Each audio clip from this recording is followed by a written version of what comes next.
So what made you decide you wanted to open a cafe? I wanted to open a cafe because I like to cook, and I was tired of working in construction, and I wanted to do something different and work for myself. How long have you been planning to do this? Well, I plan to do it until I retire, at least 5 or 10 years. How long have you been planning to do this? Like, you've been planning this your entire life? Is this a dream you've always had, or? No, not really.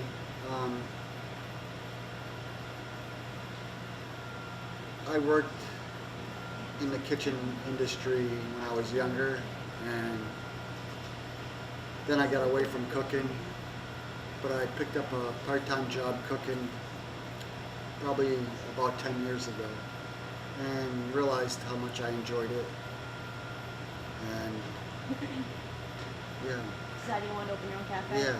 Well, I was working in town here, and actually across the street, and I was looking over here thinking, it would be a good spot for a cafe. So, yeah, I got the idea and went with it. How did you save up the money? I didn't. It took me 2 years to gather everything, so I went to auctions and looked online and picked up pieces that I knew I would need over a period of like 2 years. So, What are some struggles and obstacles you face in opening a cafe? money. Yeah, money was a big one. And really just doing the place over. I enjoyed doing it. And there were no difficult obstacles. To getting the paperwork for the building or anything wasn't hard? It went pretty easy, really, yeah. And the town was very cooperative. Why did you choose the name The Whistle Stop Cafe? Well, because we're next to the railroad tracks, and I just thought it would be a neat name. What are some of the stories behind the artifacts on display? Those are over there. When I was putting the place together, I thought it would be nice to have pieces of art from local artists and change it out frequently just to change the place up a little. So, yeah, just to make it a little different, unique. One more question for the film, okay? Sure. Do you have a favorite item on the menu or a favorite item that you like to make? Well, I like to think my burrito is unique, and people enjoy that, and my Reubens. But I take pride in everything and try to make everything good. I really enjoy the time I spend here at the Whistle Stop Cafe. One of the best things is walking in the front door in the morning, the smell with my brothers pulling out of the oven, whether it's apple turnovers with fresh apple filling, or blueberry muffins with big plump blueberries. They're really good. His pancakes are out of this world. So, and I never know from one day to the next what the big treats coming out are going to be. The other thing I really enjoy about my time I spend here is getting to meet customers. We have regulars that come in almost every day. When they don't show up, we start to miss them and wonder and worry. The other thing I like about working here is the way in which people meet each other here, and like community is being built out of here because people have an opportunity to meet each other where they otherwise may not have.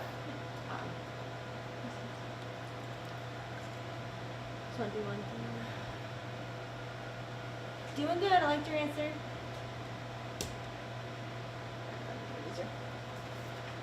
All right, so going off of the customers, Mhm. because you made me think of the fact that you guys had mentioned that you have done like a birthday party for customers for that. So what are some of Yeah. the things that you guys have done for customers or different events you've had here? Let me think. And birthday. You don't need to say names. You can just say you did a birthday party for. Mm-hmm.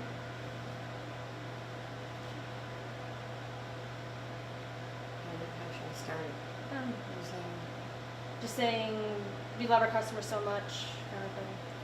We love our customers so much that we have had birthday parties here.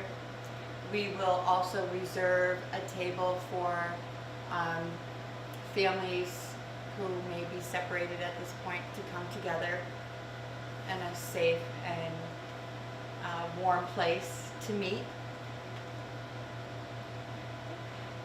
When a customer is not feeling well, my brother will make a special soup to help bring that person back to good health. That's so cute. Like Mick over here, we've been taking care of for a while now. I think one time didn't he have a party here at one point for like a painting thing? Oh yeah, we did that too. Okay. One night we had a painting party where we downloaded a video of Robert Ross and did a guided painting exercise, and that was really fun, and every painting came out different, so that was a lot of fun. We've also had entertainers come in and play music. The other thing that happens is customers will come in and see a guitar in the corner and pick it up and just start playing spontaneously, which we always encourage. Yeah. One of the things I enjoy about meeting our customers is to meet the people who have been here for decades, because they will share stories about what this place was like in the 50s and 60s, and the number of older people who will talk about how they used to come here and get milkshakes at Bill's Cafe, or they'd go next door and get their comic books. And these are, adult men are remembering their childhood, and it's just, that's a stupid thing to say, never mind, scratch that. So what do I want to say about that? So what it does for us is it really enriches the experience that we have being here, knowing that this was once a cafe that touched so many people's lives and was so important to the community at that time. There are so many delicious items on the menu, it's hard to pick a favorite. But I would say for lunch it would be the Reuben sandwich, which is made with corned beef and sauerkraut made from just pickles in Greenfield. And I also really enjoy the muffins. And he has put together some combinations that are absolutely fantastic. He also makes a carrot cake that is so good and so healthy you could have it for breakfast. It is good. I could justify that. This is representative of my current direction, in that I was classically trained, so that means realistic portraiture, figure, and still life. So I know how to paint what I see. But that stopped being interesting. And so now what I'm doing is I'm still doing portraits or busts. This is probably recognizable as a head or bust to most people, but it's abstract.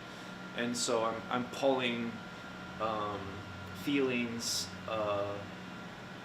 from like a deeper place inside of me, and creating these abstract people, that have like a spiritual or a presence of maybe some peace or lightness, So that's the focus for me right now. And there's another one over here, abstract figure. I'm just speaking about maybe more inner states without being focused so much on creating a likeness of a human face with the nose and the eyebrows and all those things. To me, those those features aren't as important as what's going on inside. So it's kind of like if you remove the outer layers of a person, you know, what's going on inside of them, what's on the inside. That's what I'm trying to create with this new body work.